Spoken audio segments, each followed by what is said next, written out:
Assalamualaikum warahmatullahi wabarakatuh. Salam mahasiswa, Fakultas Tarbiyah, salam profetik. Baik, perkenalkan nama saya Ridul Singinazar Fatuni. Di sini saya akan menyelesaikan tugas mata kuliah pendidikan anak berbakat yang diampu oleh dosen pengampu yaitu Bapak Udi Buluba. Baik, selanjutnya saya akan menjelaskan mengenai pengertian anak berbakat. Menurut bahasa, anak berbakat adalah mereka yang memiliki potensi khusus yang dimana potensi itu yang dapat digunakan sebagai acuan atau kemampuan-kemampuan khusus di mana anak tersebut memiliki potensi yang menonjol daripada anak yang lainnya. Dan juga di sini keberbakatan dipengaruhi oleh berbagai unsur kebudayaan. Bahkan bagi sementara ahli, sifat-sifat anak berbakat bercirikan kultur bonded atau dibatasi oleh bawaan kebudayaan. Dengan demikian, dua petunjuk kunci dan mengamati dan mengerti keberbakatan tersebut, yaitu keberbakatan itu adalah ciri-ciri universal yang khusus dan luar yang biasa, yang dibawa sejak lahir maupun yang merupakan hasil interaksi yang satu dengan yang lainnya. Kedua, keterbakatan itu ikut ditentukan oleh kebutuhan maupun kecenderungan kebudayaan di mana seseorang yang berbakat itu hidup. Selanjutnya mengenai klasifikasi karakteristik anak berbakat. Di sini ada beberapa jenis, ada 3. Yang pertama itu jenius, yang kedua gifted, yang ketiga superior. Dari gagasan ini, dari jenius adalah anak yang memiliki kecerdasan yang luar biasa. Terus yang kedua gifted. Anak ini juga disebut gifted karena yang tingkat IQ-nya di atas rata-rata antara 125 sampai dengan 140. Terus selanjutnya itu superior. Anak superior tingkat kesadarannya berkisar antara 110 sampai 125. Selanjutnya mengenai identifikasi anak berbakat. Pengertian kontemporer tentang keterbakatan memang telah demikian. Berhubung dan kriterianya telah mendominasi kalau daripada sektor inteligensi umum, seperti yang pernah digunakan oleh teman, IQ hanya salah satu kriteria keterbakatan. Dengan demikian, perluasan kriteria ini persoalan identifikasi anak-anak berbakat menjadi lebih rumit dan berguna teknik dan alat ukur. Keterbakatan itu bersifat multidimensional. Kriterianya tidak hanya intelijensi, melainkan kreativitas. Perjaringan terhadap keterbakatan intelektual dan kelompok populasi tertentu pada umumnya hendak bertolak pikiran kurang lebih 15% sampai 25%. Pola dan tahap identifikasi dilakukan di muka yang terdiri dari penyaringan sebagai identifikasi kasar yang kemudian diperhalus melalui suatu proses saksi-saksi memiliki berbagai variasi. Tergantung dari keperluan. Dengan demikian, ini klasifikasi bakat yang mencakup kreativitas, motivasi, dan kepemimpinan.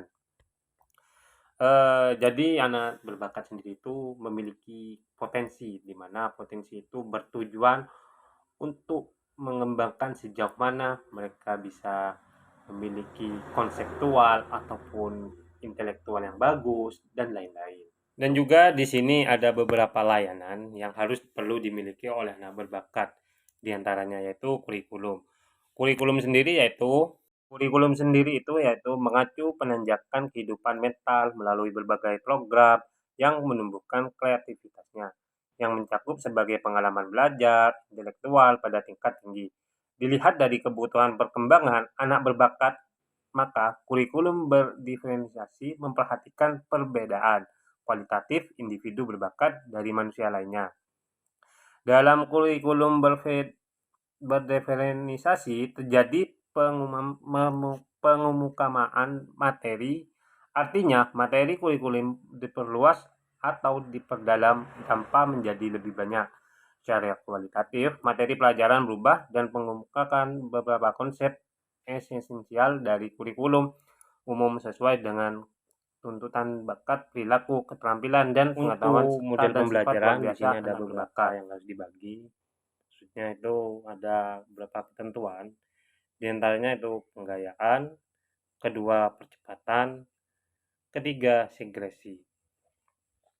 Jadi dari penggayaan sendiri dalam model enrichment ini anak mendapatkan pembelajaran tambahan sebagai penggayaan. Jadi bisa secara vertikal maupun secara horizontal. Kedua, percepatan atau acceleration. Secara konvensional, bagi anak yang memiliki kemampuan superior dipromosikan untuk naik kelas lebih awal dari biasanya. Terus yang ketiga, segresi. Anak berbakat dikelompokkan ke dalam satu kelompok yang disebut ability grouping dan diberi kesempatan untuk memperoleh pengalaman belajar yang sesuai dengan profesinya. Terus sekarang selanjutnya mengenai prinsip identifikasi anak berbakat.